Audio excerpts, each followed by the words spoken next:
साथियों, आपको उस ट्रेन के बारे में बताने जा रहा हूं जिसको चलाने के लिए न ही बिजली और न ही डीजल की जरूरत होगी, क्योंकि ये हाइड्रोजन गैस से चलेगी। आप में से कुछ लोगों के मन में ये सवाल आ सकता है कि इसमें ऐसी क्या खास बात हो गई। इसकी सबसे बड़ी खासियत ये है कि इस ट्रेन से धुआं नहीं बल्कि पानी की बूंदें निकलती हैं और इससे प्रदूषण जीरो होता है, यानी प्रदूषण के लिहाज से ये परफेक्ट ट्रेन है। कुछ लोग अभी बुलेट ट्रेन में ही फंसे थे, लेकिन भारत में उससे आगे का सोच रहा है। अब ये ट्रेन भारत में अगले साल से चलने वाली है। आपके सामने ये जो ट्रेन चलती हुई दिख रही है, ये जर्मनी की हाइड्रोजन ट्रेन है, जिसे 4 साल के लंबे ट्रायल के बाद इस साल अगस्त से शुरू किया गया है। इस ट्रेन को फ्रांस की एक कंपनी स्टॉम जिसने बनाया है, लेकिन भारत के स्वदेशी तकनीक से भारत के इंजीनियर हाइड्रोजन ट्रेन को बनाने जा रहे हैं, जो अगले साल भारत में चलने के लिए तैयार हो जाएगी।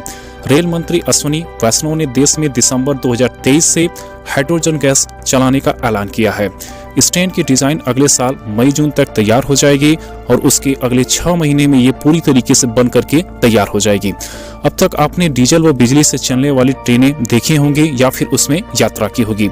इन ट्रेनों की सबसे एक बड़ी कमी यह है कि इन्हें चलाने से प्रदूषण होता है और बिजली बनाने में भी कोयले की खपत होती है, जिसके कारण और भी प्रदूषण का असर बढ़ता है।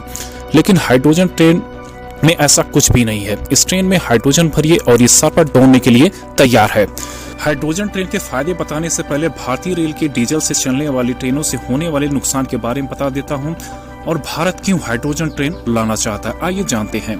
भारत में कुल 13,555 ट्रेनें डीजल से चलती हैं और ये कुल ट्रेनों का 37% है। हर साल इसे चलाने में 237 करोड़ लीटर डीजल की खपत होती है, यानी रोजाना करीब 65 लाख डीजल प्रयोग में लाया जाता है, जो प्रदूषण स्तर को भी बहुत बढ़ा देता है। इसको रोकने के लिए भारत हाइड्रोजन ट्रेन चलाना चाहता है और डीजल पर खर्च होने वाले पैसे को भी बचाना चाहता है। अब आपको हाइड्रोजन ट्रेन के फायदे के बारे में बताता हूँ। हाइड्रोजन ट्रेन इलेक्ट्रॉनिक ट्रेनों की तुलना में 10 गुना ज्यादा दूरी तय करती है और हाइड्रोजन ट्रेन 140 किलोमीटर प्रति घंटे की स्पीड से दौड़ सकती है और इसमें ईंधन बनाने में भी या ईंधन भरने में बहुत कम समय लगता है। इसमें 20 मिनट में 18 घंटा जितनी दूरी तय करने जितना ईंधन आसानी से भरा जा सकता है। हाइड्रोजन ट्रेन एक ऐसा ईंधन है जिसकी एनर्जी बाकी ईंधन से ज्यादा होती है। 1 केजी हाइड्रोजन लगभग 5 लीटर डीजल के बराबर होता है। इसकी सबसे खास बात यह है कि हाइड्रोजन ट्रेन से बिल्कुल भी प्रदूषण नहीं होता है। इसमें धुएं की जगह H2O यानी पानी की बूंदें निकलती हैं। डीजल या बिजली से चलने वाली ट्रेनों की तुलना में इसकी लागत भी बहुत कम आती है। इसका रखरखाव भी बहुत कम खर्चे में हो जाता है। इससे ध्वनि प्रदूषण भी बहुत कम होता है, क्योंकि ये चलते समय बहुत कम आवाज करती है, जबकि डीजल इंजन बहुत आवाज करता है।